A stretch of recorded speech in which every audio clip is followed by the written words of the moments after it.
Ang katutubong panitikan palibhas ay hindi nakasulat at nagpasalin-salin lamang gamit ang dila, oral literature ika nga, ay batid nga ba nating mga Pilipino?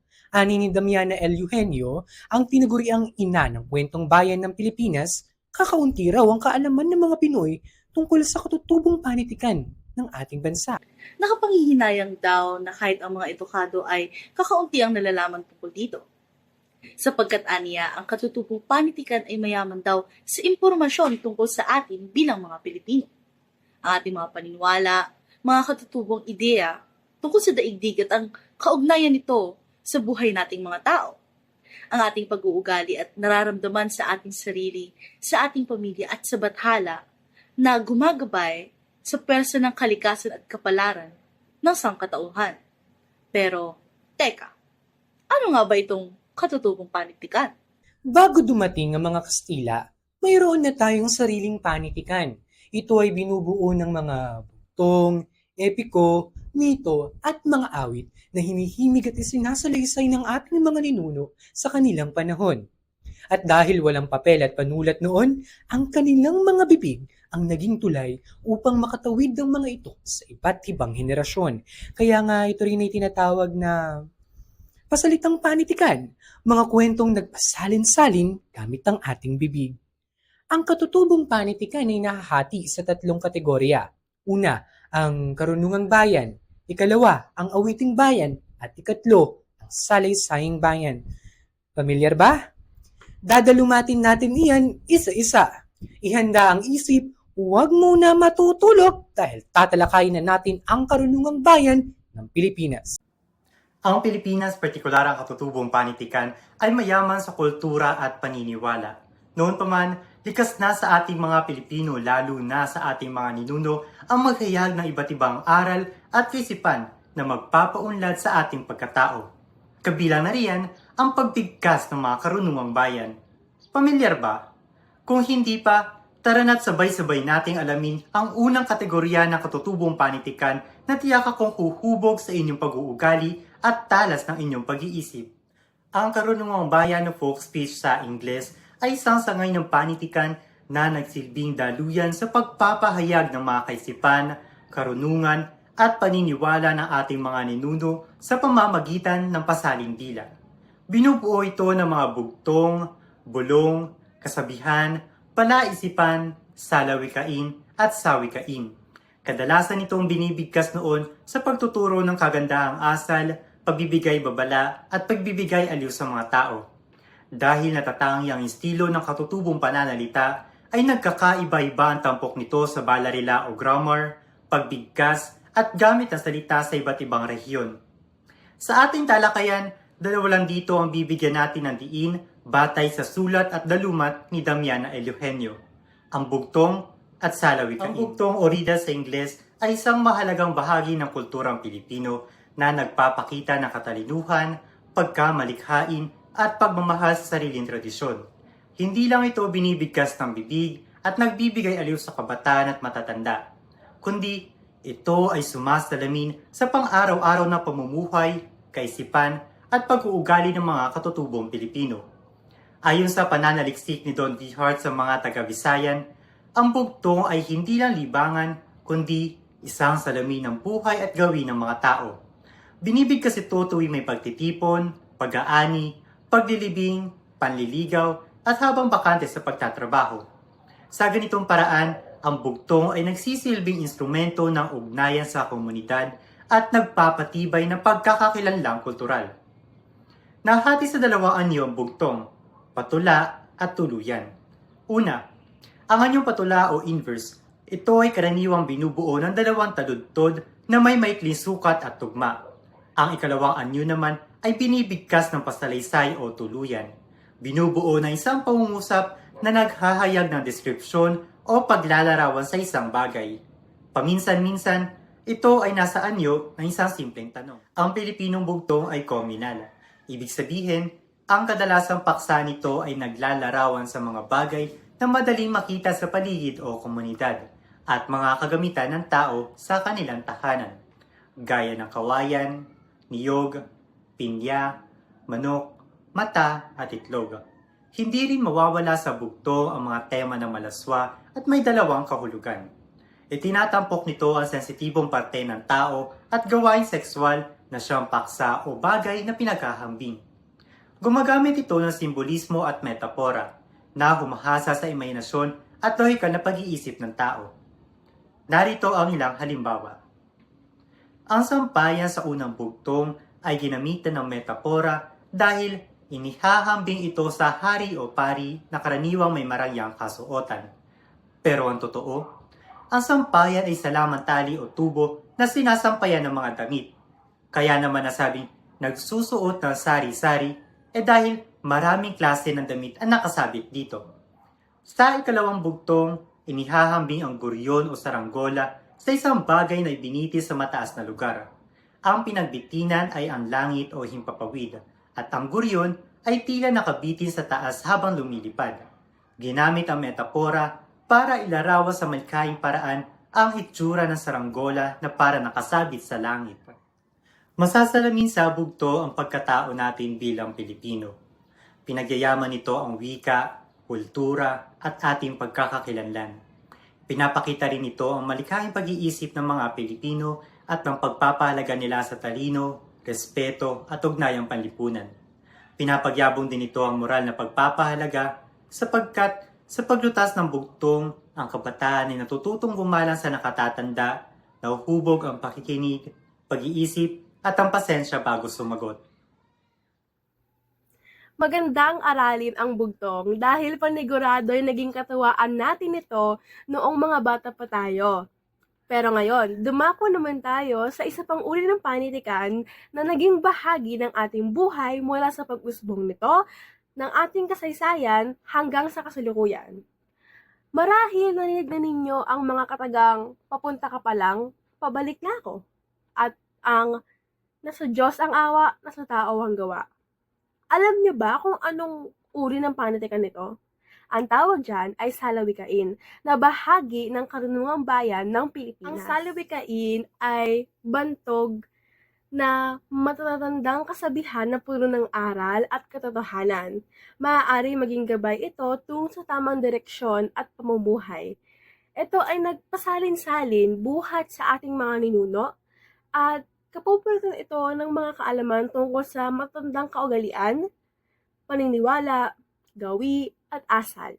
Bukod diyan, makakuha rin tayo dito ng mga payo tungkol sa ating pakikipagrelasyon sa ibang tao at maaaring magsilbi rin itong inspirasyon sa atin kapag nagkakaroon tayo ng mga pagsubok o nakakaranas tayo ng karahasan sa ating pamumuhay. Ilan sa mga halimbawa nito na kahit papaano ay narinig na ninyo na siguro ay habang maiksi ang kumot, matutong bumaluktot. Alam ninyo ba ang kahulugan nito? Ang ibig sabihin nito ay kung nakakaranas tayo ng kakulangan sa buhay, ay dapat tayo mamuhay ng naaayon sa ating kakayahan at matutong magtipid at magkaroon ng payak na pamumuhay. Ang pangalawa namang halimbawa ay ang pilak mo man ay isang kahon, ang ginto mo man ay isang tapayan, kung wala ka namang kaibigan, ay wala ka ring kabuluhan. Ang ibig sabihin naman nito, kung mayaman ka man sa salapi, kung wala ka namang kaibigan, wala ring saysayang yung buhay. At ang pangatlong halimbawa, bago ka pumuna sa uling ng iba, uling sa mukha mo pahirin mo muna. Ipinapahiwatig nito na huwag kang namimintas ng ibang tao dahil baka mas marami ka pang kapintasan sa kanya. Marami pang halimbawa ang mga salawikain na marahil ay kadalas natin naririnig o ginagamit sa pang-araw-araw na buhay. Katulad na lamang ng bato-bato sa langit, ang tama ay huwag magalit. O kaya naman ang madaling maging tao, ngunit mahirap magpakatao. Ang anyo ng mga salawikain sa Pilipinas ay nasa anyong tuluyan. Katulad ng walang sumisira sa bakal kundi ang sariling kalawang. Mapapansin, ang salawikain ay may tugma na nakasulat sa berso at may sukat. Ito ang dahilan kung bakit mas madali itong maitanim sa isip ng matandaman o bata. Tandaan, ang salawikain ay may ibang kahulugan bukod sa literal na ibig sabihin ng mga salitang ipinagkabit-kabit upang mabuo ito. Ito ay ginagamit din sa pagpapahayag ng damdamin, ideya, at kagustuhan sa paraang kaaya-aya sa pandinig at pagbasa. Tunay ngang mayaman sa karunungang bayan ng Pilipinas.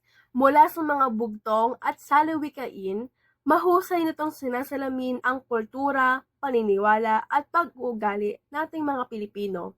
Higit dito, ang pagpapahayag ng kaisipan, nararamdaman at naisin sa buhay ay mahalagang tunguhin ng karunungang bayan dahil mula rito nabuo ang isang buhay na lipunan na nalinang mula sa talas ng isip at dunong ng mga mamamayan. Nagustuhan mo ba ang ating aralin? Magandang araw mga Scott Iska. Gising pa ba kayo? Nako, sikapin wag munang dapuan ng antok dahil ating tatalakayin ang ikalawang uri ng katutubong panitikan, ang awiting bayan ng Pilipinas. Kung sa kasalukuyan, kilala ang mga Pilipino bilang likas na mga awit. Nariyan nga't sikat tayo pagdating sa mga karaoke. Pero hindi naman magpapahuli ang mga sinaunang Pilipino pagdating sa pag-awit. Ano nga ba ang awiting bayan? Ang awiting bayan ay isang uri ng panitikan na nagpapahayag ng mga karanasan, damdamin at paniniwala ng mga tao sa pamamagitan ng pagbigkas ng mga liriko na sinasamahan ng tono at tugtugin. Karaniwan itong inaawit tuwing may mga espesyal na okasyon, gaya ng pista, kasal, at iba pang kultural na pagdiriwang. Bukod dito, ito rin ay makikita sa mga awiting pambata, gaya ng bahay kubo, leron-leron sinta, paru-parong bukid, at marami pang iba, na sumasalamin sa simple o payak na pamumuhay at kultura ng mga Pilipino. Ayon kay Evelyn Wells, isang Amerikanong biograpo at manunulat, ang panitikang ito, tulad ng karunungang bayan, ay bahagi ng isang oral na tradisyon.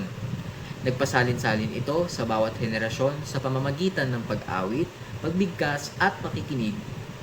Palibas ay hindi nakasulat sa pagdaan ng panahon, ay hindi na rin nakilala ang mga orihinal na kompositor o mga awit ng mga ito. Nahahati sa dalawang kategorya ang mga awiting bayan natin sa bansa, ang naratibo at hindi naratibong awitin. Ang awiting naratibo o ballad sa Ingles ay isang uri ng awiting bayan na naglalahad ng kwento. Bagamat hindi likas sa Pilipinas, mayroon pa ring ilang halimbawa na matatagpuan sa mga isla ng Panay at Negros, kung saan kilala ang mga ito bilang komposo. Isang uri ng awiting bayan na nagsasalaysay ng mga pangyayari. Ilan sa mga ito ay may temang panrelihiyon, kung saan itinatampok ang kaparusahang dulot ng pagkakasala at ang gantimpala naman na naghihintay sa mga may bertud o mabuting asal. Ang pinakamahabang na italang komposo naman ay pinamagatang isang awit ng kasalan mula sa Katimugang Bulacan na mayroong 474 na linya at kadalasang inaabot ng mahigit 2 oras ang pag-awit nito. Uy, kumusta? Naunawaan niyo ba yung unang kategorya ng awiting bayan? Kung may awiting naratibo na nagsasalaysay ng mga kwento, meron din namang uri ng awiting bayan na alam kong kilalang kilala nating lahat. Ang mga awiting hindi naratibo. Ilan sa mga halimbawa nito ay ang uyayi o awit sa pagpapatulog ng bata, ang soliranin na awit para sa naglalakbay, ang talindaw na awit sa paglalayag sa dagat, ang kumintang na awit ng digmaan, ang soliranin o maluway na awit para sa paggawa, ang paborito nating kundiman na awit naman sa pag-ibig, ang panambitan na awit sa panliligaw at ang diyona na awit naman ng kasal. Isang halimbawa ng uyayi ang ili-ili tulog anay, ang lullaby na pampatulog sa mga bata na nagmula pa sa isla ng Panay. Madalas na pinapaksa ng mga uyayi ang mga pangyayari sa buhay ng isang tao, partikular ang pamilya at paraan ng pamumuhay. Kung mayroong awit na nagpapatulog ng bata, mayroon ding awit tungkol sa kalikasan na karaniwan namang tumutukoy sa kapaligiran. Ilan sa mga halimbawa nito ay ang bahay kubo at tong-tong-tong pakitong-kitong na madalas nating inaawit nung tayo ay mga bata pa. Sa tingin ko, paborito niya to. Kasi sino ba naman ang hindi kikiligin sa awiting tungkol sa dalagang Pilipina? Lalo na kung tungkol ito sa kabutihan at kagandahan, hindi ba? Ito ay uri ng awiting bayan kung saan bawat rehiyon ay may sari-sariling bersyon.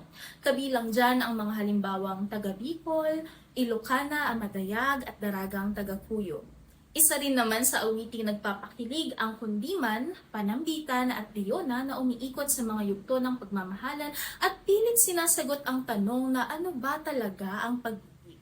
Nasagot na ba yan ng crush mo? Kasi kung hindi pa, dapat mong pakinggan ang awiting May Isang Bulaklak na nagpapakahulugan sa pag-ibig bilang nalalanta dahil sa kalungkutan at bumubusilak naman dulot ng pagmamahal.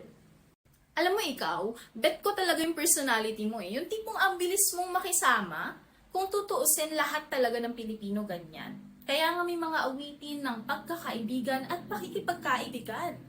Kapag bumibisita tayo sa ibang lugar, lalo na kapag may okasyon sila, madalas nating marinig ang mga awiting ito. Tulad na lang ng Plastado ng Bangko na kinakanta kapag ang mga umiinom ay humihimlay na sa bangko pagkatapos ng ika-10 baso. Pero sa pakikipagkaibigan, ano ba yung hanap mo? Ako kasi yung gusto ko kapag kasama mo lagi kang nakangiti. Kaya nga may mga nakakatawang awit na nagpapakita ng pagkamasiyahin at nakakatuwang ugali ng mga Pilipino. Isang halimbawa niyan ang napaka-imposible, Diyos ko, ang 4 na pulube kung saan sumayo ang pilay, kumanta ang pipi, nanood ang bulag, at nakinig ang bingi. O, saan ka pa? At least hindi nila hinahanap o hinihintay yung umalis na. Pero, maiba naman tayo. Bukod sa magaling makisama at magpatawa, tunay na masisipag ang mga Pinoy ha.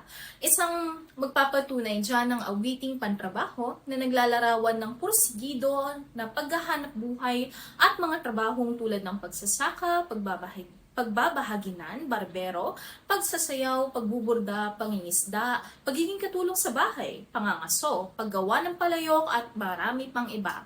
Samantala, ang awit naman na magtanim ay di biro ay isang halimbawa ng soliranin o maluway na awit naman para sa paggaod o paggawa. Ipinapakita ng panitikang ito ang pagpapahalaga sa mga manggagawa lalo na sa kanilang mga pagsisikap. Teka lang! Sunday kahapon, nagsimba ka na ba? Kakatapos lang ng Holy Week, ha? Narinig mo na ba ulit ang mga relihiyosong awit na karaniwang ang paksa ay tungkol sa pagdiriwang na may kinalaman sa relihiyon? Madalas natin itong marinig tuwing Pasko o Saints Day, mga piyestang may parangal sa mahal na Birheng Maria. At huwag ka nang mahiya, alam ko naman na nangalo rin ka rin ng ang Pasko ay sumapit kahit di mo alam na taga Cebuano ang gumawa ng kantang yan. Sa buhay, hindi maiiwasan ang pagpapantay ng ating mga paa. Bilang pagkilala sa mga namayapa ay nilikha ang awit na tungkol sa pagpapahinga. Bilang pampalipas oras ng mga nagbabantay na naglalaro ng Juego de Prenda at umaawit sa oras naman na sila ay gumising matapos magpuyat sa pagbabantay. Ang karunungang bayan ay hindi lang pahayag na nagbibigay aliw at talas ng isipan sa mga bata o matatanda. Kakibat nito ang kultura at pananaw ng ating mga ninuno sa pang-araw-araw na pamumuhay. Mula sa pagtuturo ng kagandaang asal, pagpapaunlad ng pag-uugali, at pagkakakilanlan natin bilang Pilipino. Sa kasalukuyan sa kabilang banda, ang awiting bayan ay hindi lang basta pag-awit at pagbigkas ng mga liriko na walang kahulugan. Bagkus, ito ay may malikhaing paraan ng pagsasalaysay ng iba't ibang uri ng kwento at karanasan ng ating mga ninuno sa pamamagitan ng pag-awit. Bukod pa dito, ang ibang awiting bayan ay sumasalamin sa araw-araw na pamumuhay ng ating mga ninuno, gayon din sa kaugalian at pagkakakilanlan ng mga Pilipino. Ngayon naman ay dumako na tayo sa huling kategorya ng katutubong panitikan, ang salaysaying bayan. Sa panahong wala pang dayuhan ng sumasakop sa ating kapuluan, mayaman na pala sa panitikan ng ating mga ninuno. Patunay riyan ang tinalakay nating mga halimbawa ng karunungang bayan at awiting bayan. Pero kung narahuyo ka sa dalawang kategoryang iyan, tiyak kong matutuwa rin kayong malaman kung bakit mayaman ang mga Pilipino sa mga alamat at mga kwentong mitolohikal dahil tatalakayin na natin ang salaysaying bayan ng Pilipinas. Ayon sa dalumat ni Damiana L. Eugenio, mayaman daw sa salaysaying bayan ng Pilipinas. Isipin mo naman kasi, napakaraming isla sa ating bansa at sa mga islang iyan, naninirahan ang maraming bilang ng mga etnolongwistikong pangkat na humabi at bumuo ng sarili-sarili nilang panitikan, partikular na ang salaysaying bayan. Pero, ano nga ba ang panitikang ito? Nako, simple lang. Ang salaysaying bayan ay mga kwento tulad ng mito, alamat, epiko na isinasalaysay ng ating mga ninuno sa kanilang pang-araw-araw na pakikipagtalastasan sa loob ng kanilang pangkat o komunidad at mga espesyal na okasyon tulad ng seremonya at ritual. Patuloy rin nila ito ikinikwento gamit ang kanilang mga dila at bibig sa sumusunod na henerasyon. Ito ay mga kwento na sumasalamin sa kanilang mga tradisyon, paniniwala at kasaysayan. Upang higit nating maintindihan, dumako tayo sa dalawang kategorya ng salaysaying bayan sang-ayon sa dadumat ni Damiana Eugenio. Una, mga kwento na sa anyong tuluyan o prosa tulad ng mito, alamat, at kwentong bayan. Mga kwento ito kapag nakapag-isinasalaysay ay normal lamang o tuloy-tuloy lang. Samantala naman ang etiko na nasa ikalawang kategorya ay nasa anyong patula o inverse. Mga kwentong kapag isinasalaysay ay chinachant o inaawit. Dumako tayo sa unang bahagi ng unang kategorya, ang mito. Ang mito ay mga kwento, salaysay tungkol sa Diyos at Diyosa, ang kanilang papel sa mundo at buhay ng mga tao. Sounds familiar, di ba? Pero bukod dito, ano pa ba ang hindi natin alam tungkol sa mito? Alam niyo ba na ayon sa antropologong si William Bascom, ang mito raw ay tinuturing na makatotohanan sa lipunan o bayan kung saan ito isinalaysay? Dahil anya, ang mito raw ay totoong nangyari sa nakaraan. Ganyan din ang sinabi ng antropologong si Bronislaw Malinowski matapos ang kanyang pag-aaral. Ang mito raw ay hindi lamang mga kwentong likha ng ating isip, kundi mga salaysay na pinaniniwala ang nangyari noong unang panahon at nagpapatuloy hanggang ngayon upang impluwensya ng daigdig at kapalaran ng mga tao. Dagdag pa ni William Bascom, ang mga tauhan sa mito ay karaniwang mga Diyos o mga nilalang na may kapangyarihan. Nagtataglay sila ng katangian ng mga tao. Ito rin daw ay ang sagot sa kamangmangan o ignorance, pagdududa o doubt, at kawalan ng paniniwala o disbelief ng mga tao. Dahil, imagine, kung hindi mo alam kung saan nanggaling ang mundo, aba, may sagot daw ang mito riyan. Kumbaga, sa konteksto nating mga Kristiyano, ang mito ay ang biblikal na kwento ng paglikha, ng pagkasira, at ang buhay at kamatayan ng ating Panginoong Hesukristo. Naniniwala tayong si Jesus ay patuloy na gumagabay sa atin, nabuhay, at namatay para sa atin. O, batid kung alam nyo na ang kahulugan at katangian ng mito, tara na't ating buklatin at dalumatin ang maalamat na mundo ng mitolohiyang Pilipino. Ang mitolohiyang Pilipino ay koleksyon ng mga kwento at salaysay tungkol sa mga Diyos at Diyosa, gayon din sa mga mahihiwagang nilalang. Nilikha ito ng mga malilikot na isipan ng ating mga ninuno. Hinati ito ni Damiana Eugenio sa dalawang pangkat. Una, ang maliit na grupo na binubuo ng mga kwento tungkol sa Diyos, ang kanilang mga gawain at kaugnayan sa isa't isa. At ang ikalawa naman ay ang malaking grupo na binubuo ng mga kwento na nagpapaliwanag sa pinagbolan at katangian ng mundo, ng sangkatauhan, ng tubig at ng mga hayop at halaman. Pero isipin mo, bakit kaya lumikha ng mga mito ang mga ninuno natin noon, no? Ganito kasi yan. Nilikha ng mga sinaunang Pilipino ang mito upang sagutin at ipaliwanag ang mga bagay na gumugulo sa kanilang isipan. Dahil noon, napapatanong na lang sila kung bakit kaya asul ang kulay ng langit, bakit may ulan, bakit may araw at buwan, bakit may mundo, at kung sino ang lumikha sa kanila. Ang mga tanong na yan ang naging dahilan sa pagsilang ng mga mito ng maraming etnolinguistikong pangkat sa Pilipinas. Pero tandaan, hindi tumigil sa isang bersyon lang ng kwento ang mga sinaunang Pilipino. Bawat pangkat sa iba't ibang rehiyon at henerasyon humabi ng sariling mga bersyon at pangalan ng mga Diyos at Diyosa. Kaya naman kung ang mga ito ang pagbabasihan, masasabing mayaman ng Pilipinas pagdating sa Ngayon, mitolohiya. dumako naman tayo sa mga maliliit na pangkat. Sa ating bansa may iba't iba tayo mga kinikilalang Diyos at Diyosa. Depende sa rehiyong ating kinabibilangan. Katulad na lamang ng Bathala sa mga Tagalog, Kabunian sa mga Igorot, Gugurang sa mga Bicolano, Laon ng mga Bisaya, gayon din ang Magbabaya ng mga taga-Bukidnon. Ang mga mito tungkol sa Diyos at Diyosa ay kadalasang umiinog sa mga kwento may tunggalian, pag-ibig, o di kaya'y ang pagbaba nila rito sa lupa upang magpakasal sa mga mortal. Sa mitolohiya ng mga Bicolano, may tunggaliang naganap sa pagitan nila Gugurang, na mabuting Diyos, na nakatira sa bundok Mayon at ni Aswang na masamang Diyos na naninirahan naman sa bundok Malinaw. Tunghayan natin ang kanilang kwento sa maikling video na ito. Long ago, the good and evil gods lived in harmony. There was an understanding among them as they created balance in the world. Two, who some claim were siblings, lived opposite one another.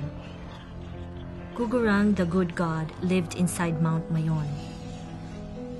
Aswang, the evil god, inside Mount Malinaw.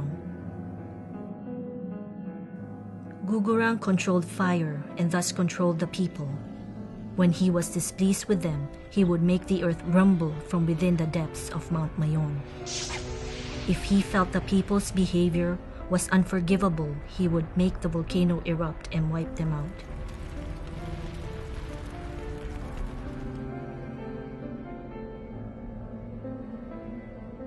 Aswang had no control over the people.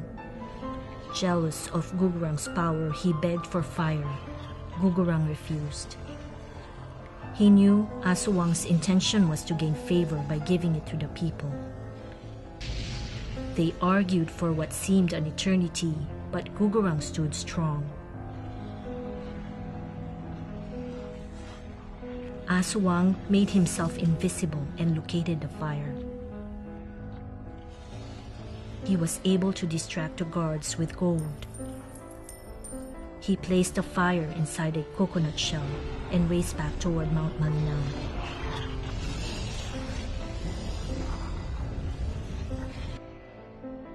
Gugurang knew what Aswang had done when the throne room went dark. Unable to control his new power, Aswang set the world ablaze.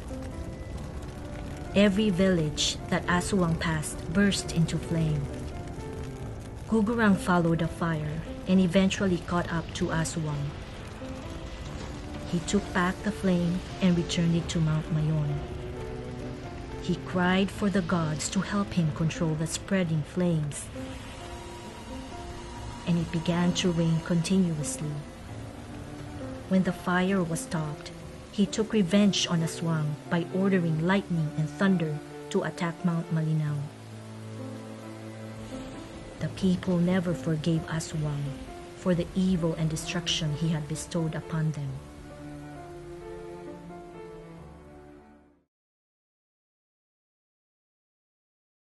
Ano ang nakuha ninyong aral sa mitong ito? Isa sa mga mapupulot natin dito ay ang kapalit ng pagiging sakim ay hindi lamang malaki kundi mabigat. Ang pagiging sakim sa kapangyarihan ay nakasasama, maaari nitong lamunin ang ating pagkatao. Isa pa ay ang kahalagahan ng pagrespeto sa lakas ng kalikasan. Hindi dahil nandiyan lamang ang kalikasan at nakakakuha tayo ng ating mga pangailangan ay aabusuhin na natin. Ang pagkakaroon ng respeto sa kalikasan ay mahalaga sapagkat ang kalikasan kaya nila nang wala ang mga tao. Ngunit, kaya-kaya ng mga tao na wala ang kalikasan. Alam mo ba kung saan nanggaling ang mundo, ang araw, at ang buwan? Sa mitolohiya pa rin ng mga Bicolano, yan ang tatlong magkakapatid na sina Daga, Aldaw at Bulan. Nag-aklas ang tatlo sa kanilang lolo na isang makapangyarihang Diyos, si Langgit. Dahil sa kanilang pagtataksil, sila ay naging mundo, araw, at Alam niyo buwan. bang batay sa isang mito mula sa Visayas, ang Diyos ng araw ay umibig sa isang nimpa ng dagat. Nagkaroon sila ng anak, si Lupa. Natuwa ang Diyos ng araw sa kanilang anak, kaya naman niriguluhan niya ito ng isang lupain. Naglagay siya ng mga nilalang na may buhay, magagandang bulaklak at halaman, natatangi ang lugar. Ito ang isla ng Cebu sa kasalukuyan. Sa angkan ni Lupa nanggaling ang mga hari ng Ang Cebu. pinakamaraming kwento ng pag-ibig tungkol sa mga Diyos ay ang pagbaba nila sa lupa upang mag-asawa ng mga mortal. Tinuturuan nila ang mga tao ng mga kapaki-pakinabang na sining at mga paraang magpapaunlad sa kanilang buhay. Isang halimbawa nito ay ang mito ng mga taga-Bontoc Mountain Province. Bumaba sa lupa ang Diyos na si Lumawig matapos itong payagan ng kanyang ama na si Kabunian. Nakapag-asawa siya ng isang babaeng mortal na si Fukan at nagdala siya ng kasaganahan sa pamilya nito. Tinuruan ni Lumawig ang mga tao ng mga kapaki-pakinabang na sining tulad ng paggawa ng palayan, paghabi ng buslo o basket, pangangaso, pangingisda at marami pang iba. Ilan lamang yan sa mga mito na nasa dalumat ni Damiana Eugenio. Halina't ating alamin ang pinagmulan ng mundo at nating mga tao sa ikalawang pangkat ng mitolohiyang Pilipino. Alam niyo ba kung paano nabuo ang mundo? Batay sa mitolohiya ng mga Tagalog, si Bathala raw ang lumikha ng mundo. Pero sa mito naman ng mga Ilocano, nilikha raw ito ng higanteng si Angalo sa utos ng dakilang nilalang na hindi pinangalanan.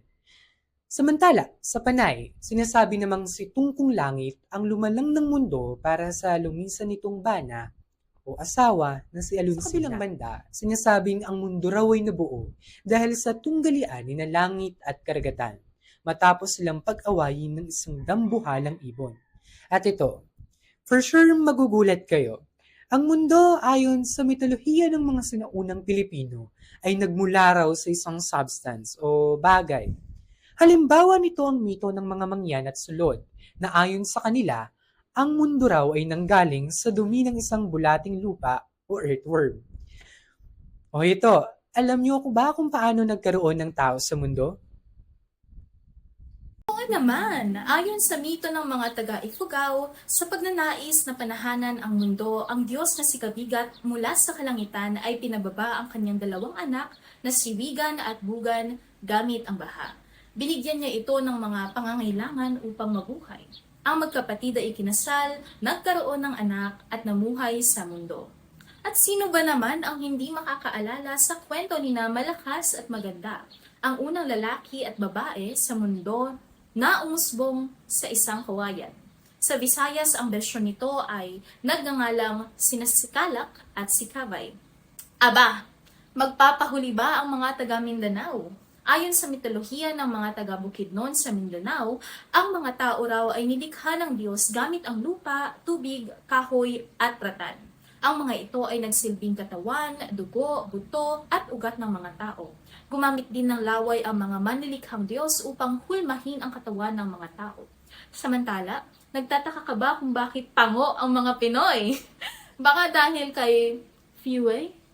Ayon sa mitolohiya ng mga Blaan o Blan, isang etnolinguistikong pangkat ang matatagpuan sa Katimugang Mindanao at nilikha raw ng mga makalangit na nilalang na sina Melu at Fiwe ang mga tao sa lupa.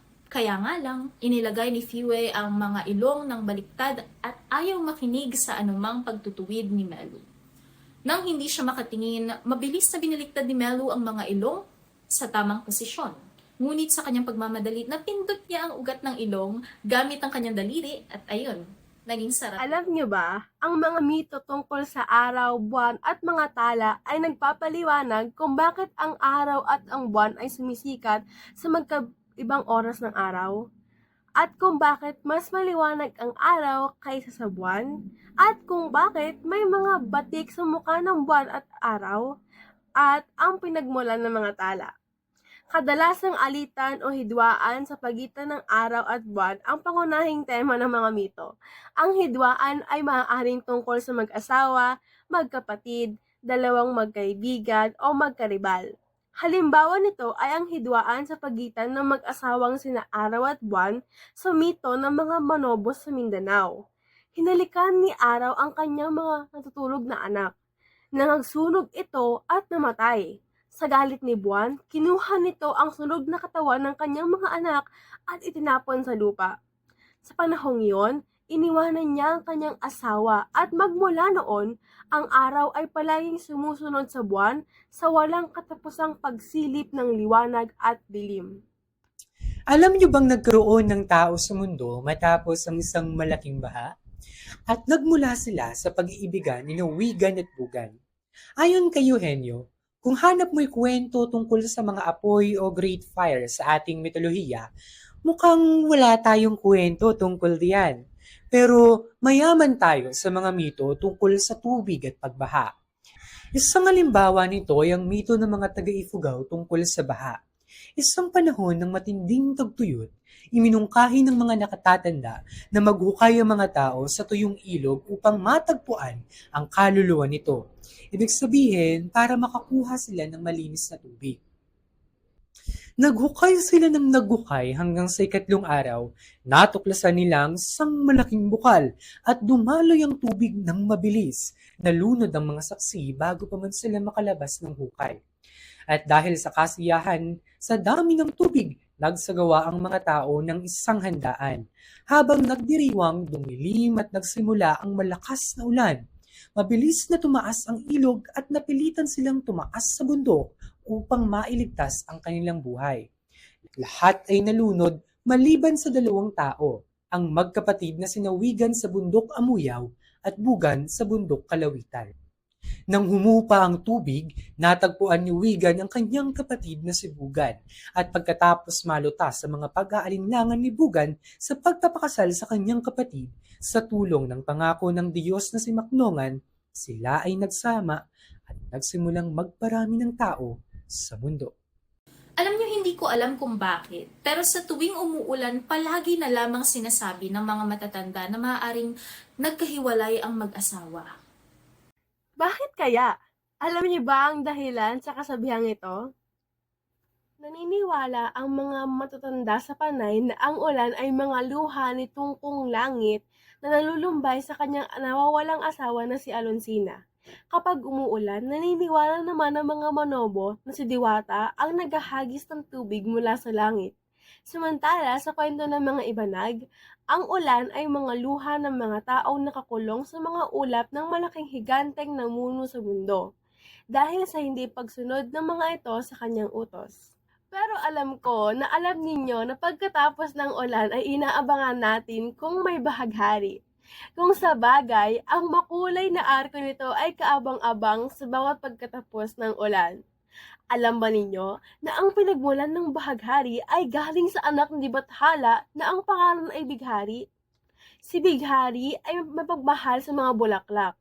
Ngunit isinumpa siya ng huli na manatili sa lupa magpakailanman dahil sa kanyang kabiguan na dumalo sa isang pagpupulong na ipinatawag ng kanyang ama na si Bathala.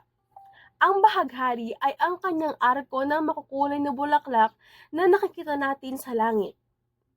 Pero alam nyo, may mga pagkakataon na nagkakaroon tayo ng masamang panahon at ang pinakaayaw ko ay kapag kumukulog o kumikidlat. Nakakagulat kasi siya, tsaka medyo nakakatakot, lalo na yung mga tunog tsaka ilaw nito. Ellie, alam mo ba yung pinagmulan ng mga nakakatakot na tunog at ilaw na ito? Diyos ko, Gwen, mabutit nagtanong ka dahil tunay na nakakaengganyo ang pinagmulan ng kulog at kidlat.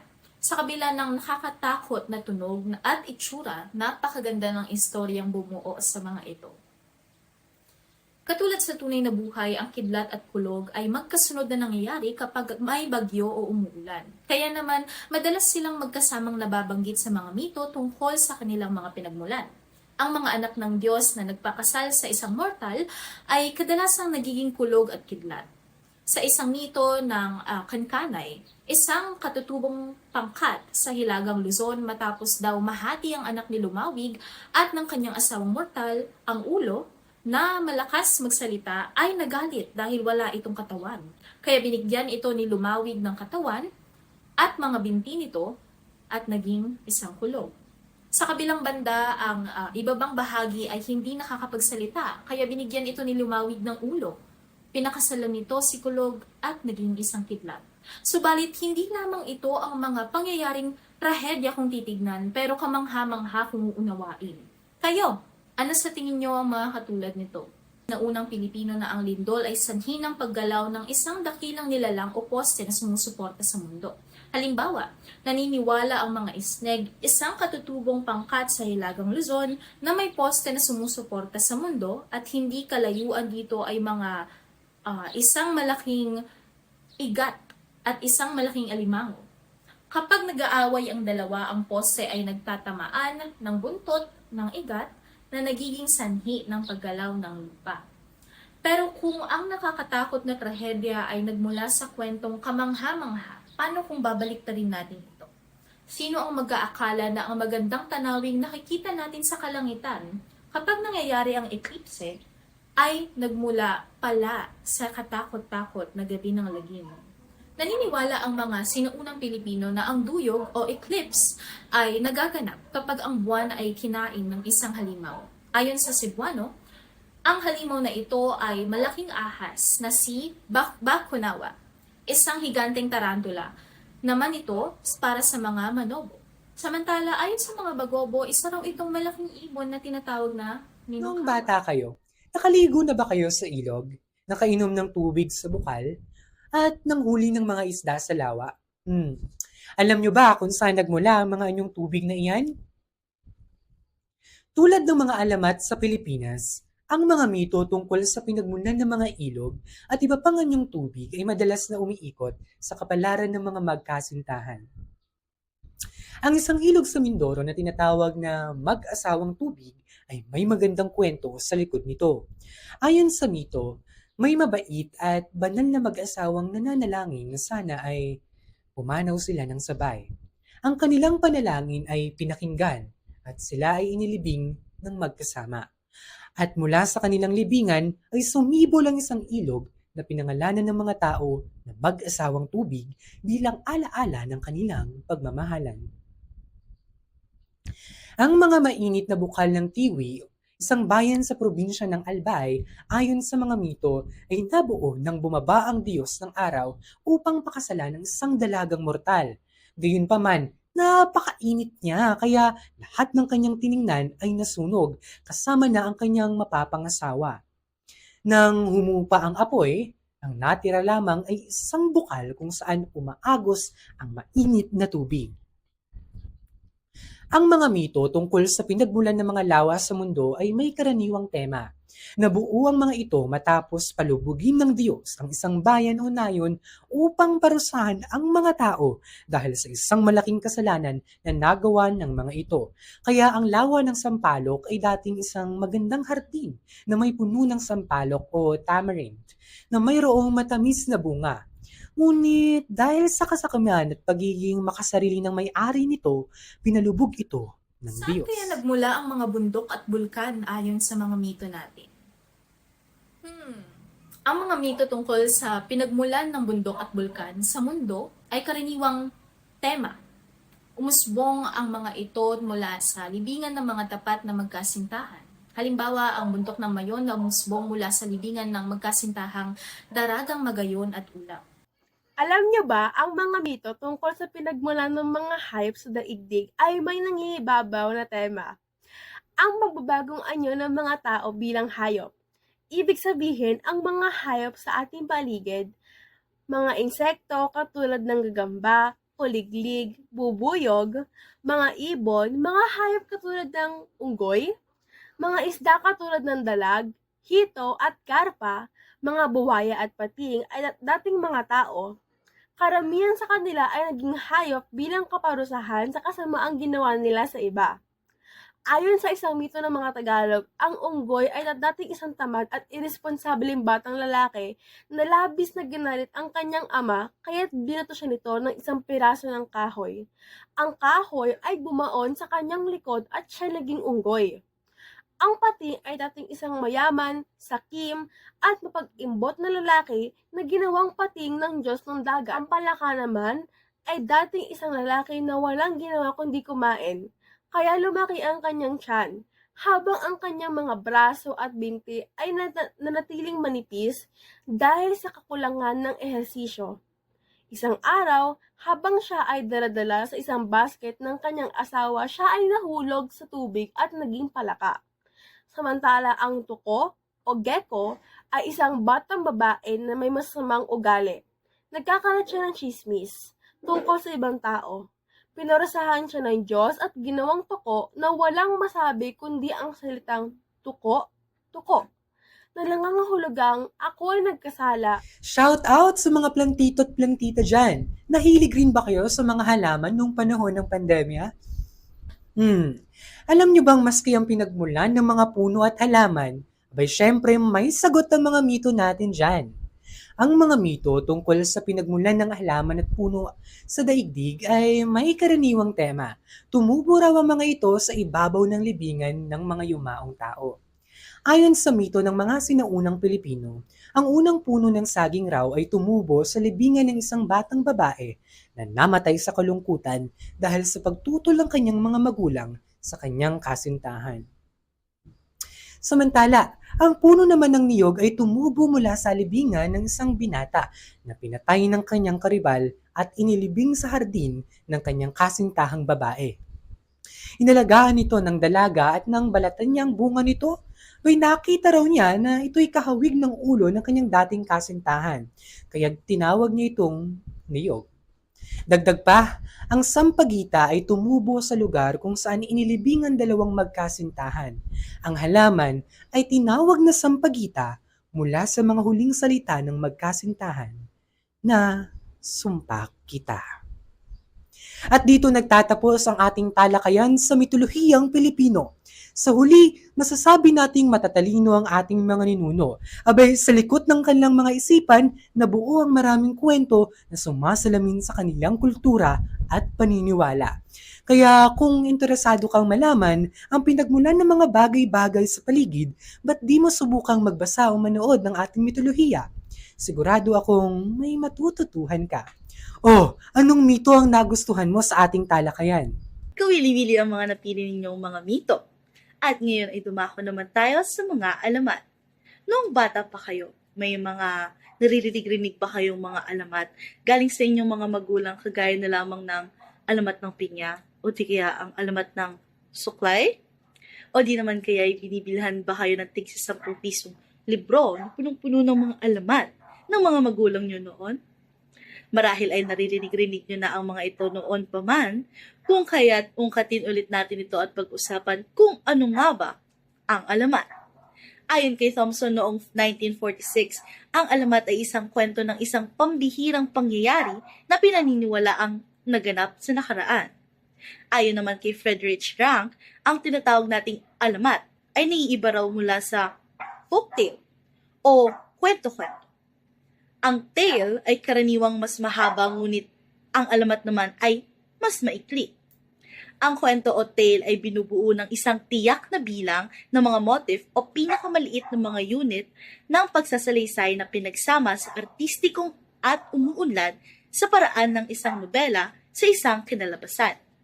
Samantalang ang alamat naman sa kabaliktaran ay nag-uugnay sa isa na tiyak na lugar at pangyayari sa isang tiyak na oras o saan ang may iba't ibang uri ng mga alamat.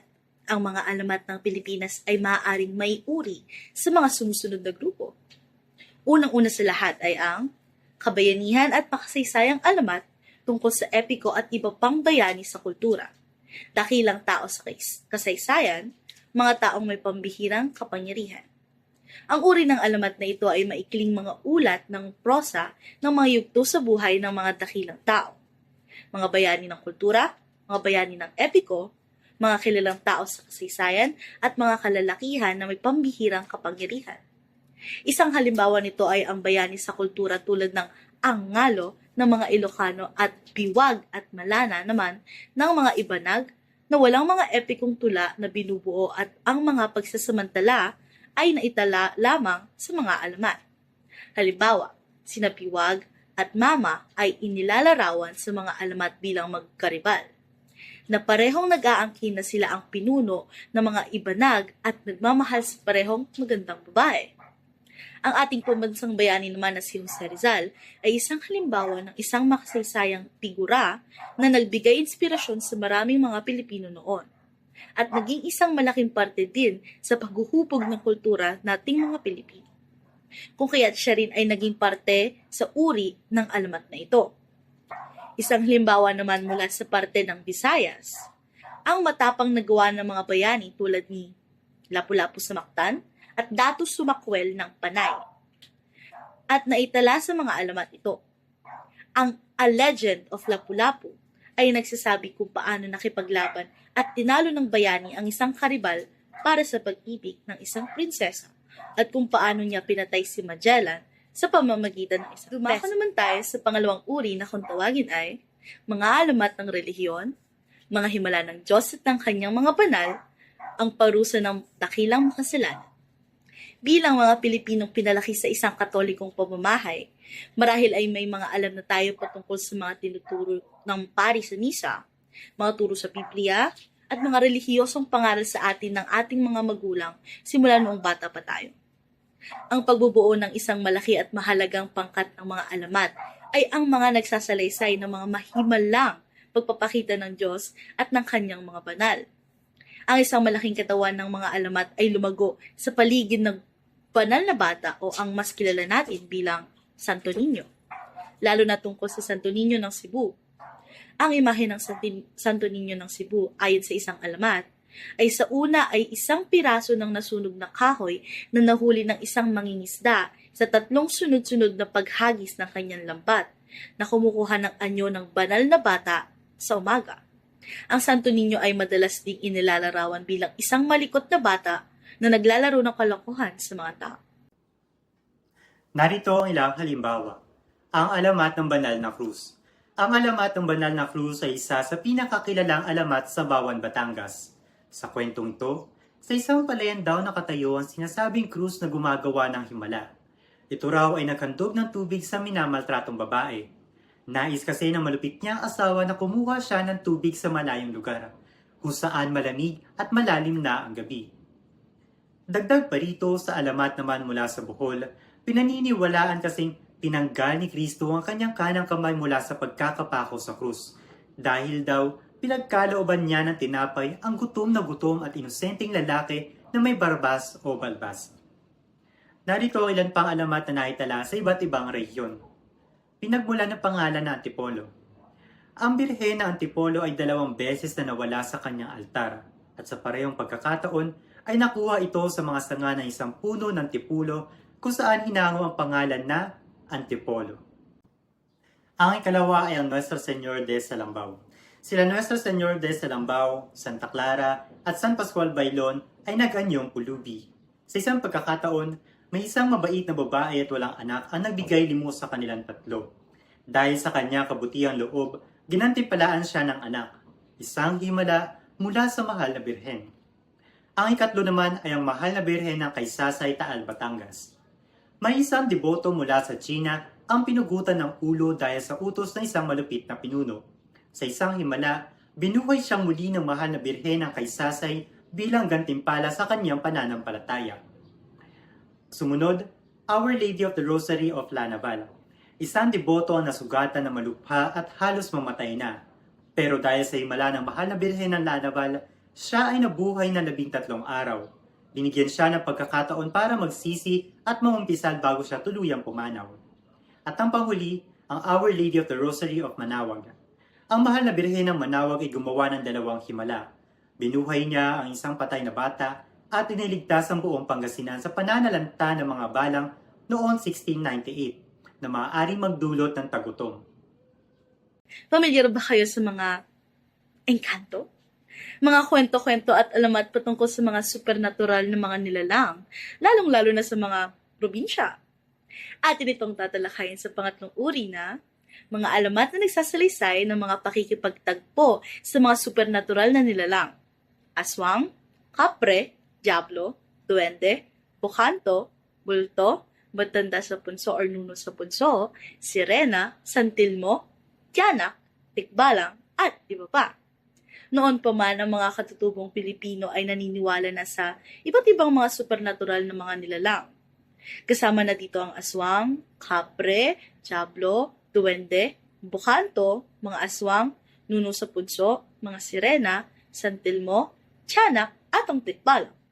Ang mga aksidenteng pagkakita sa kanila ay bumubuo ng isang malaking pangkat ng mga alamat sa Pilipinas. Ang Philippine Aswang ay nagtataglay ng mga katangiang katulad ng mga vampira na sumisipsip ng dugo, ang self-segmenting viscera sucker, ang man-eating were-dog, ang mapaghiganti na masamang mata ng mangkukulam, at ang carrion-eating ghoul ng mga alamat sa kanluran. Ang pinakakilalang uri ng aswang ay ang self-segmenting type o manananggal. Gaya ng tawag sa kanya ng mga Tagalog, ang alamat, ang 4 na aswang ng Capiz, ay naglalarawan ng isang karaniwang pagkakatagpo sa ganitong uri ng aswang.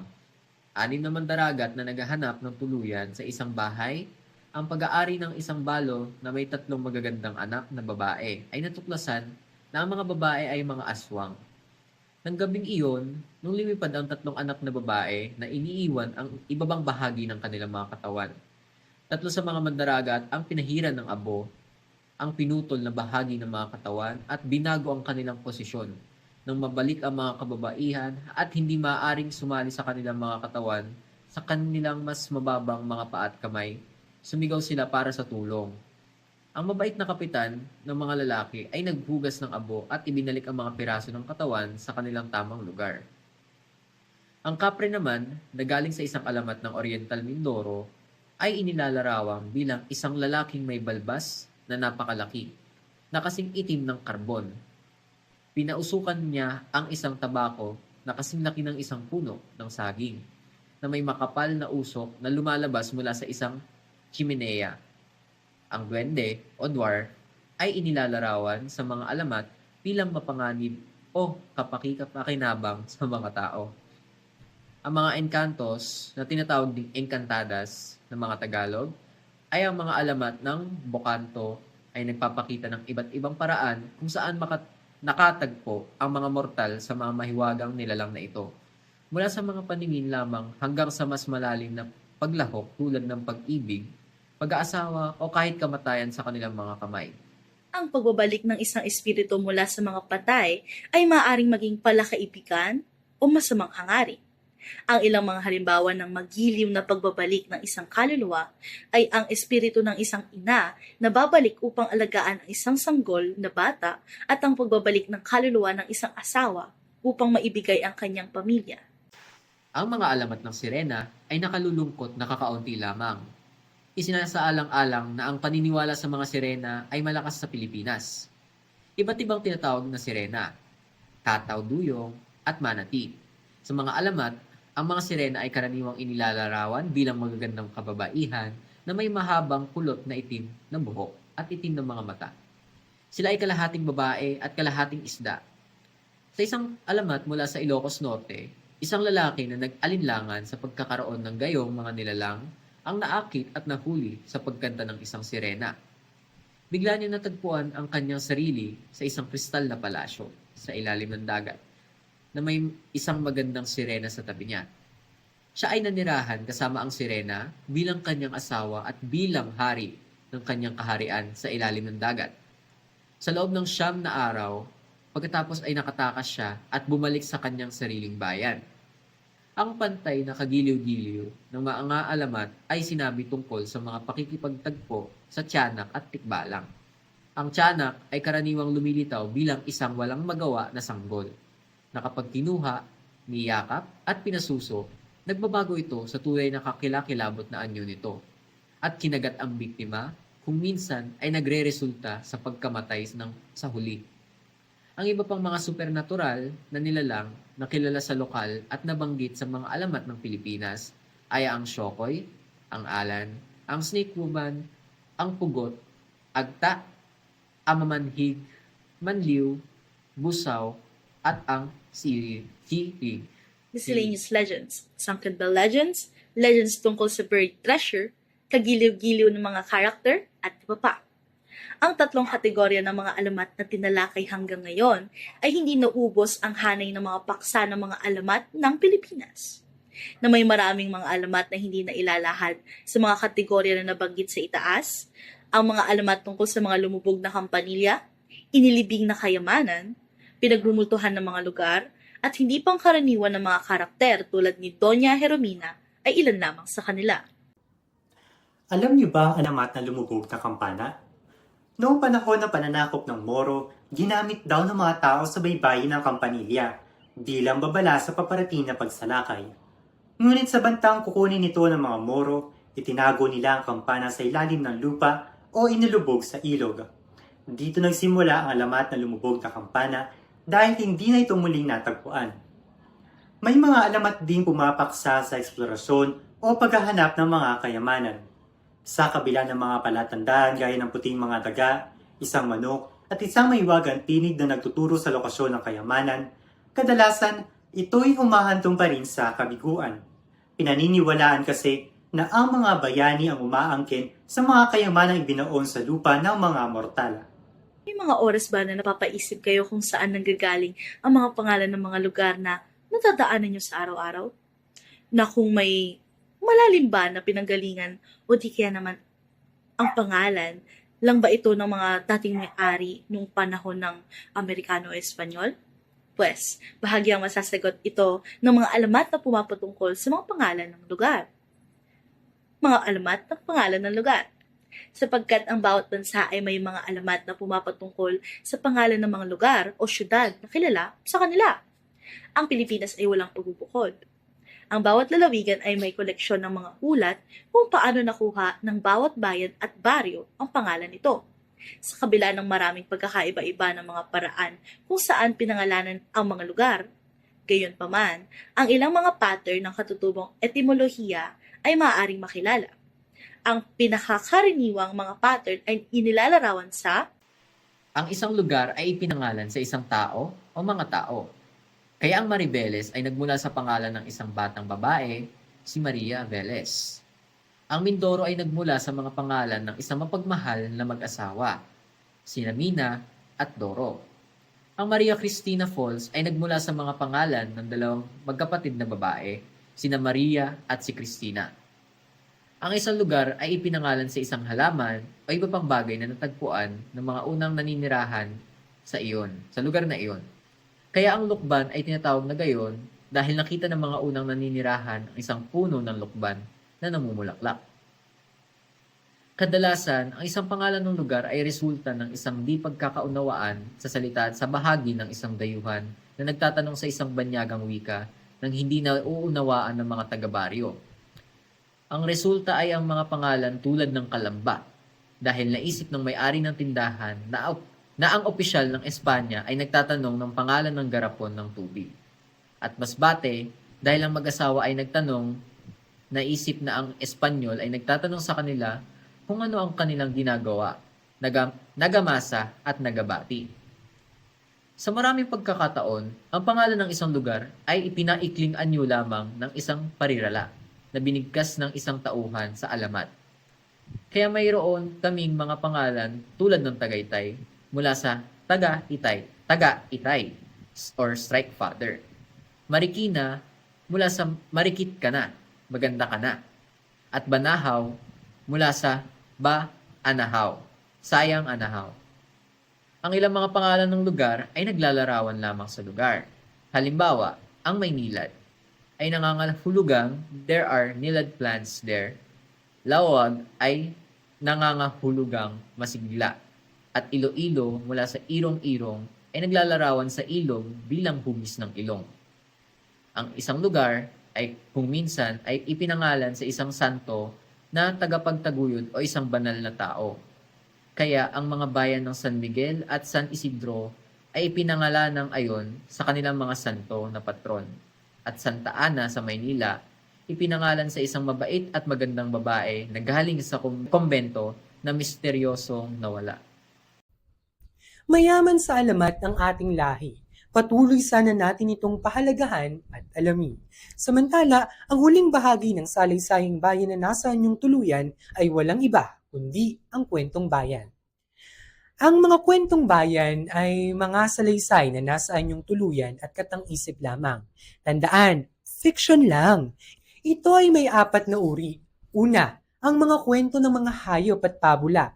Ikalawa, Martian o mga kwento ng mahika. Ikatlo, ang novelistic tales o mga kwentong nobela. At ika-4, mga kwentong relihiyoso at didaktiko. At mga kwentong nakatatawa na nahahati sa mga kwento ng manloloko o trickster at mga naloloko o numbskull tales. Ang mga kwento ng mga hayop sa Pilipinas ayon kay Steve Thompson ay mga salaysay na kung saan ang mga katangian ng tao ay inilalarawan sa mga hayop. Karaniwan itong pumapaksa at naglalahad ng katalinuhan ng isang hayop at kamangmangan ng isa pa. Dagdag pa, ang mga kwentong hayop ay hindi mitolohikal sapagkat hindi tulad sa mitolohiya, ang mga hayop ay nasa totoong mundo at walang kapangyarihan. Ngunit may kakayahan silang magsalita at mag-isip tulad ng mga tao. Halimbawa nito ay ang kwento ni Napagong at Matching. Naaalala niyo pa ba ang kwento nila? O eto, nakakita si Napagong at Matching ng isang puno ng saging. Pinaghatian nila ito. Napunta kay Matching ang itaas na bahagi, samantalang kay Pagong naman ang bahaging ibaba na may ugat. Itinanim nila ang mga ito, ngunit kay Pagong lang ang nabuhay at namunga. Inakyat ni Matching ang puno ni Pagong upang mamitas ng mga saging, ngunit kinain niya ang lahat ng ito. Hindi niya binigyan si Pagong at inihagis pa ni Matching ang mga balat ng saging sa kanya. Gumanti si Pagong, nagtanim siya ng matutulis na suso at tinik sa paligid ng puno upang parusahan ang tusong si Matching. Sa kabilang banda, ang panitikang ito ay madalas na naglalarawan ng paligsahan o kompetisyon ng mga hayop, kabilang dito ang pagtakbo. Nakaraniwang mga mababagal na hayop ang nagwawagi. Paligsahan ng paglipad at pag-inom ng tubig at paligsahan sa pagitan ng mga hayop na may 4 na paa at mga nilalang na lumilipad. Samantala, isang uri nito ay ang pabula na naglalaman ng mga aral na naaangkop sa sangkatauhan. Ilan sa mga halimbawa nito ay ang si Kuneho at si Pagong, si Langgam at si Tipaklong, at ang pabula ng mga Maranao. Ang lalaping digawai kung bakit maliit ang baywang ng putakti. Sa kabuuan, ang mga kwentong hayop ay nagtuturo ng kahalagahan ng pagtitiyaga, kababaang loob at pagtutulungan at parusa sa pagiging tuso at mayabang. Ang mga kwentong bayan sa Pilipinas ay puno ng mahika at kababalaghan. Tinatawag itong marchen. Mayaman sa panitikang ito ang Pilipinas. Ilan sa mga katangian nito ay ang mga sumusunod. Una, umiikot ang kwento sa mga mahiwagang kaganapan. Pangalawa, naglalaman ng mitolohikal na nilalang. Mga nakakarakuyong mga bagay. Pangatlo, karaniwang tinatalakay ang tema ng kabutihan laban sa kasamaan. Kumbaga parang fairy tale. Sa koleksyon ni Dean S. Fansler ng Marcha ng Pilipinas, karamihan sa mga ito ay lokal ng bersyon ng mga kilalang kwentong bayan sa buong mundo. Tulad ng kwento ni Cinderella, kapag isinalaysay ito sa Pilipinas, bibigyan ito ng Filipino twist. Halimbawa sa pagsasalaysay ng kwento nito, sa halip na fairy godmother, alimango o buwaya ang tumutulong kay Cinderella. Sa halip na sayawan ng palasyo, madalas sa simbahan nakikita ang mga tauhan. Isang uri ng kwentong bayan ay ang mga kwentong nobela. Ang panitikang ito ay tumutukoy sa mga kwento kung saan ang katalinuhan ng isang tauhan ang nangingibabaw. Ito ay realistiko at walang elemento ng mahika. Isang halimbawa nito ay ang kwentong bayan mula sa Pampanga na si Matalino Marcela, kung saan ipinakita ng tauhang si Marcela ang kanyang talino laban sa hari na labis nagpahanga sa huli kaya ipinakasal siya ng hari sa anak nitong prinsipe. Isang halimbawa na naging hamon ng hari kay Marcela ay nang utusan siya nito na magluto ng 12 putahe mula sa karne ng isang maliit na ibon. Ang matalinong bida ay nagpadala sa hari ng isang karayom at inutusan siyang gumawa ng 12 kutsara mula rito. Ang talino, hindi ba? Ang ika-4 na uri ng kwentong bayan ay mga relihiyoso at didaktikong kwento. Ayon kay Fansler, ang mga kwentong ito ay naglalayong magturo ng gintong aral, nagpapakita ng gantimpala sa kabutihan at parusa sa kasamaan. Halimbawa ay ang kwento ng ang panaginip ng hari na nagpapakita ng kapalaran at ang gumugulong na bola na nagpapakita naman ng himala ni Kristo. Nakapaloob din sa kategoryang ito ang mga nakatatawang kwento na nahahati sa dalawa. Ang kwento ng nanloloko o trickster at naloloko o numbskull. Isang sikat na kwentong bayan tungkol sa nanloloko o trickster ang bibigyan natin ng pansin ngayon. Nang naging sultan si Pilandok. Ang kwento, nahatulan siyang makulong sa hawlang bakal at ipinatapon sa dagat. Nakatakas ito at nagpakita sa sultan. Nilinglan niya ang huli at sinabing nakita raw niya ang kanyang mga ninuno sa ilalim ng dagat kaya hindi siya namatay. Sa labis na mangha ng sultan, sinabi niyang gusto rin niyang pumunta sa gitna ng dagat upang makita ang kanilang mga ninuno. Sa dagat, itinulak ni Pilandok ang sultan at namatay ito. Mula noon, si Pilandok na ang naging sultan. Matalino si Pilandok. Samantala, pamilyar ba kayo sa kwento ni Juan at ang mga alimango. Isa itong halimbawa ng numbskull o yung mga kwentong naloloko. Ang kwento, inutusan si Juan ng kanyang ina na bumili ng mga alimango sa palengke. At nang makabili ito, inutusan ng tamad na si Juan ang mga alimango na umuwi sa kanilang bahay sa pag-aakalang nakaiintindi at uuwi nga ang mga ito. Medyo tanga, no? Tunay ngang mayaman sa salisaing bayan ang Pilipinas. Dumako na po tayo sa isa pang uri nito, ang mga kwentong nasa anyong patula o bersyo, ang mga epiko. Epikong bayan o folk epics. Kagaya ng naisaad ni Raven, ang Pilipinas ay tunay na mayaman sa mga kwentong bayan sapagkat ang panitikang bayan ng Pilipinas ay umabot sa pinakamataas itong punto ng pag-unlad noong marating nito ang mga epiko. Ngunit ano nga ba ang epiko?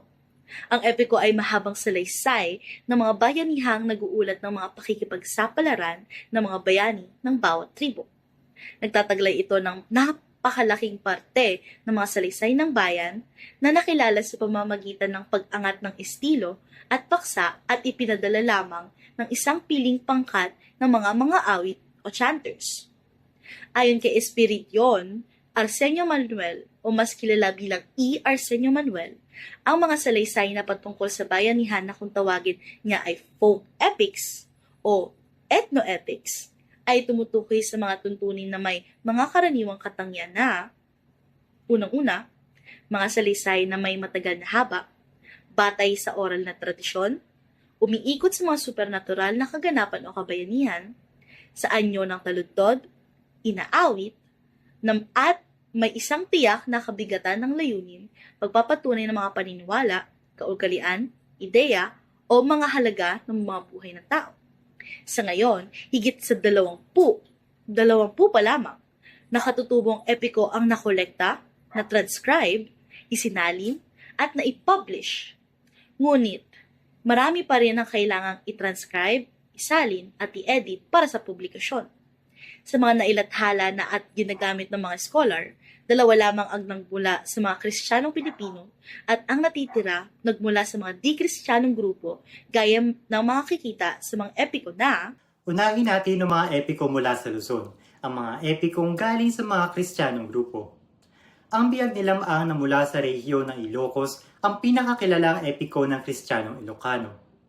Ang Ibalo naman ay isang bahagi ng epiko mula sa rehiyon ng Bicol na tumatalakay sa 3 bayani na sina Baltog, Hanjong, at Bantong. Dako naman tayo sa mga epikong hindi galing sa mga Kristiyanong grupo. Nariyan ang Hudhud. Ang Hudhud ay mula sa Ifugao, karaniwang inaawit tuwing anihan, libing, o may ritual. Ang Alim ay isa ring epiko ng Ifugao. Ito'y tumatalakay sa pinagmulan at kasaysayan ng kanilang lahi. Samantala, ang Ulalim mula sa Kalinga ay may 6 na naitalang teksto. Karaniwan itong inaawit tuwing gabi. Ang Lumalim daw naman ay isang epiko ng mga gadang. Hindi pa nailimbag, ngunit may kopya sa disertasyon ni Rosalina C. Vinluan noong 1985. Dumako naman tayo sa mga epiko mula sa Visayas. Nariyan ang hinilawod ng mga sulod ng Central Panay. Ito'y minahati sa 2, ang kwento ni Labaw Dungon at Humadapnin. Ang Kudama naman ay isang epiko mula sa Palawan. Ito'y tumatalakay sa mga pakikipagsapalaran ng bayani si Kudaman. Galing sa Mindanao. Datuwa ang epics of the Manubos, the Maiden of the Buhong Sky, Tuwang Attends a Wedding, the Ague Cycle, E. A. Manuel's Ague, the Iliano Epic of Mindanao, Makisos Ulahingan, C. Unabia's 4 episodes of the Ague story from Bukidnon, C. Manuel's Epic of Nalandangan, L. Openas Olaging, T.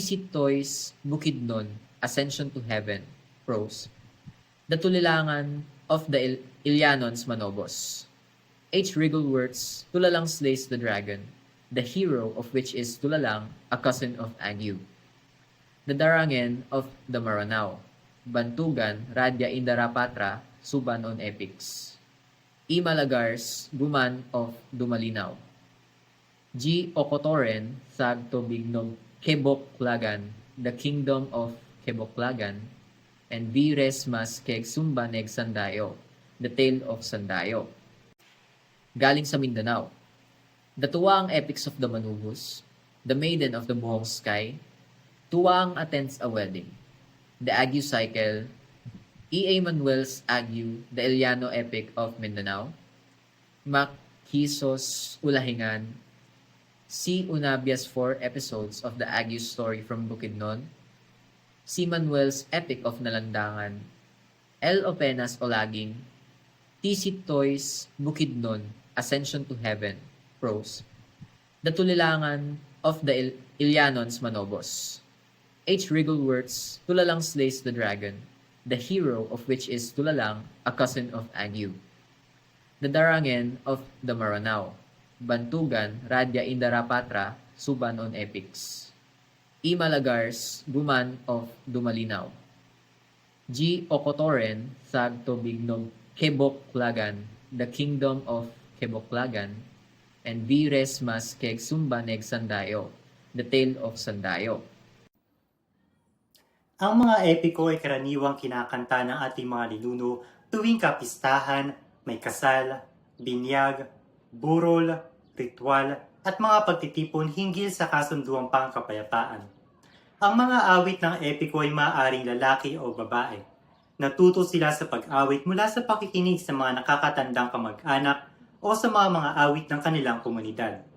Ang epiko ay maaari ring awitin pagkatapos ng hapunan, kung saan ang mga awit ay nagbibigay ng praktikal na kasanayan sa buhay ng tao. Paminsan-minsan, malumanay ang pag-awit ng epiko sa gabi, bilang pagbibigay daan sa malalim at taimtim na konsentrasyon ng mga awit na umaabot sa 2 hanggang 4 na oras. Mga pakikipagsapalaran ng bayani o epic plot. Ang epiko ay mahalagang pagsasalaysay ng mga pakikipagsapalaran ng isang bayani mula sa nasabing epiko. Ang mga epiko ng bayan ng Pilipinas ay maaaring pag-uriin sa 2 grupo. Ayon sa nangingibabaw na uri ng pakikipagsapalaran na ginagawa ng bayan. Isang grupo dito ay maaaring tawaging mga epiko ng pag-ibig, kung saan ang mga pangunahing pakikipagsapalaran ay dumidiretso sa pag-uusap tungkol sa bayani at mga tiyak na kababaihan na kanyang pinili o isang paghanap para sa magagandang kababaihan na maaari niyang pakasalan. Isa na sa halimbawa nito ay ang Lamang de Olali, Labaw Donggon, Bantugan, Lumalindaw at Kudaman. Ang pangunahing pakikipagsapalaran ni Lamang ay ang kanyang panliligaw at pag-aasawa kay Ines Canoya. Katulad nito, ang pangunahing pakikipagsapalaran naman ni Pana, ang bayani sa Kalinga o Lalim, ay ang kanyang panliligaw at pagkapanalo kay Langgunawa. Ang pangalawang grupo naman na tinutukoy ay binubuo ng mga epiko kung saan ang bayani ay nagsasagawa ng mga pakikipagsapalaran para sa paglilingkod sa kanyang pamilya o ng kanyang bansa, sa kanyang mga tao o sa lahat ng mga humihingi ng kanyang tulong. Ang mga epiko kung saan ang bayani ay ang nagtatakda ng mga pakikipagsapalaran upang patunayan ang kanyang katapangan at halaga bilang isang tao ay kabilang din sa pangkat na ito. Kabilang sa ikalawang pangkat na ito, ang epiko ng Ague Cycle, ang Maiden of the Buhong Sky, Tulalang, ang Hudhod ng Aliguyon, at ang 3 epiko ng Suban-on, ang Guman ng Dumalinaw, ang Kaharian ng Kebuglakan, at ang Tale of Sandayo. Tulad ng nabanggit, ang 2 pangkat na ito ay hindi gaanong magkapareho. Ang mga bayani sa epiko ng Pilipinas ay inilalarawan bilang isang malakas at matapang na karakter at mahusay sa pakikipaglaban. Nagtataglay sila ng supernatural at magic powers. Sila rin ay may mahiwagang gamit, tagapayo, o espiritong gumagabay at tumutulong sa kanila sa oras ng panganib. Tulad ng mga bayani sa ibang bansa, sila ay hindi sumusuko at may matibay na loob sa pagharap ng mga pagsubok. Epiko, estilo ng pagsasalaysay o narrative style. Ang mga epiko ng Pilipinas ay hindi sumusunod sa maraming mga konbensyon ng mga klasikal na epiko, tulad ng formal na pagbubukas ng tula na may pahayag ng tema at isang panawagan sa muse, na nagsisimula sa kwento ng medias res, ang katalogo ng mga mandirigma, barko at hukbo. Pinalawak na formal na talumpati ng pangunahing tauhan at madalas na paggamit. Sinusunod nila ang ilang mga kumbensyon na matatagpuan sa mga klasikal na epiko tulad ng malawak na paggamit ng pag-uulit, epithets, mayabang na talumpati, at isang binibigkas na elemento ng mahika at supernatural. Bilang karagdagan pa, makakahanap din ng isang labis na paglalarawan ng lakas ng bayani at sa dami ng uri ng dote o dowry na hinihiling para sa pangunahing tauhang babae. Isinasalaysay sa mga epiko ng Pilipinas ng mga pakikipagsapalaran ng bayani sa mahigpit ng pagkakasunod-sunod. Marami sa kanila ang nagsisimulan sa pagsilang ng bayani. Siyempre, wala na sa kanila ang nagsisimula sa medias res tulad ng Iliad. Nangingibabaw ng mga motibo o dominant motives. Ang mga epiko ng bayan ng Pilipinas ay sagana sa iba't ibang uri ng mga motibo, lalo na yaong nag-uugnay sa mahiwaga at kahanghanga. Kabilang sa mga pinakanangingibabaw sa mga motibong ito ay ang kagustuhan para sa isang mga numero ng mahika, ang pagkakaroon ng mga mahiwagang bagay at hayop, kagustuhan para sa mga mahiwagang transportasyon, muling pagkabuhay at ang kaugnay na motibo, ang paghahanap para sa mga kaluluwa ng patay na tao, at panlabas o mapaghihiwalay na kaluluwa, ang life index o life token, at matagal na pakikipaglaban. Una, ang pagmamayari ng bayan ng mga bagay na mahika at o mga hayop ay isa pang nangingibabaw na motibo. Ang motibo ng mahiwagang transportasyon, resuscitation, o panunumbalik ng isang patay na tao, pamumuhay nito ulit. Ang motive o ang paghihiwalay ng kaluluwa, life index o life token, isa rin itong motive kung saan ang isang bagay o hayop ay may mistikong koneksyon sa isang tao. At huli sa lahat, ang pakikipaglaban ay isang nangingibabaw na motibo na kung saan mas mapapahaba ang buhay at stamina ng isang bayani habang ito ay nakikipaglaban. Ang mga epiko ay kawili-wili pa rin basahin ngayon dahil ipinapakita nila ang mga kaugalian, paniniwala, at aral ng mga sinaunang Pilipino. Halimbawa, sa epiko ni Lamang at Aligayon, ang pagtatanim ng sibat sa bakuran ng dalaga ay sumisimbolo ng panliligaw, isang paraan ng pagpapahayag ng interes ng lalaki. Ipinapakita rin sa mga epiko ang ibang tradisyon gaya ng pagmuya ng betel o nganga sa Tagalog, pagngangaso ng ulo, at pagkakaroon ng maraming asawa. Ang pagmuya ng betel ay madalas banggitin sa epiko at may mahalagang papel sa kultura. Kinagamit ito bilang paniyaya sa mga pagdiriwang at ritual sa pag-aayos ng alitan, lalo na sa mga ipugaw. Mga palatuntunan, ritual, pagsasalo, at kapistahan o rites and rituals. Maraming mga palatuntunan, ritual, pagsasalo, at kapistahan na naglalarawan sa mga buhay ng mga tribo sa Pilipinas ang inilalarawan sa mga epiko. Nabanggit na ang ritual ng pagkakasundo o ritual ng mga ifugaws kung saan ang pagmuya ng betel ay bumubuo ng isang mahalagang bahagi. Dalawang iba pang ritual na isinasagawa ng aliguyon ang nabanggit din, ang panalangin ng manok at ang konsultasyon ng ibong idao. Ang seremonyal na pagbibihis ng bayani bago siya magtakda sa isang pakikipagsapalaran ay isa pa sa mga ritual na ginagawa ng mga tribong nabanggit.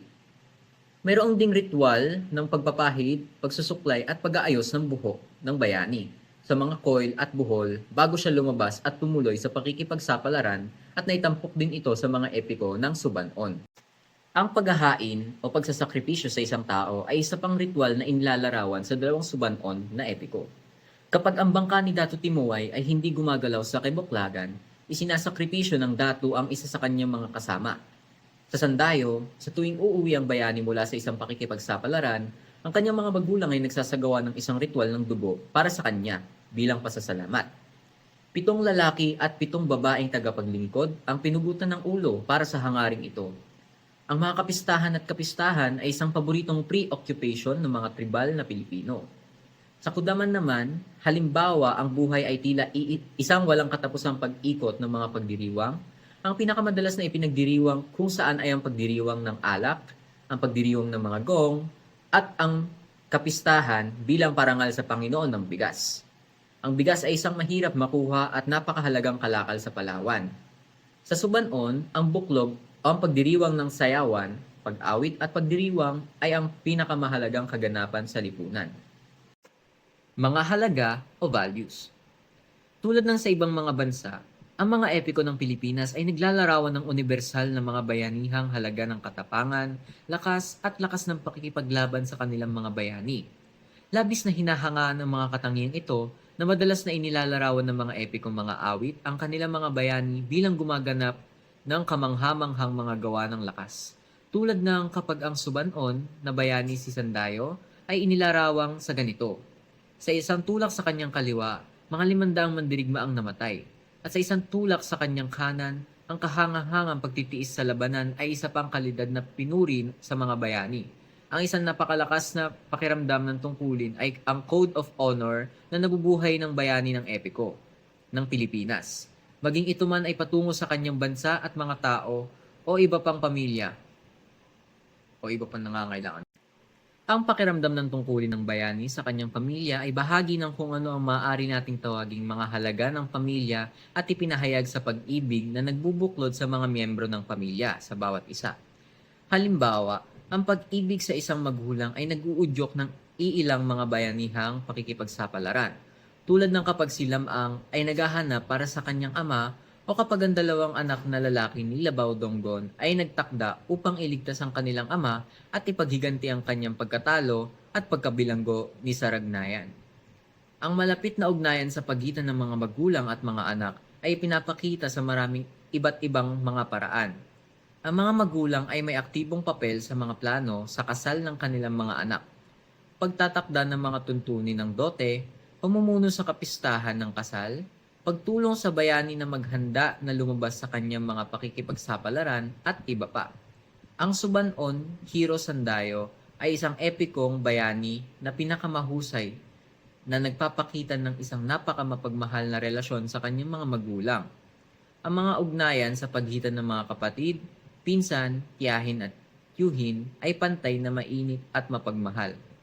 Maraming iba pang mga halaga ang inilalarawan sa aming mga epiko. Sportsmanship, aliguyon, katapatan sa isang nahulog na kasama, keboklagan, mapayapang coexistence, mutual help at sharing at social decorum o kudaman. Nakakakuha tayo ng magandang ideya kapag sinasabi natin ang salitang estetika, na ang lahat ay para sa ikagaganda ng ating mga tribal Filipinos sa ating mga katutubong epiko.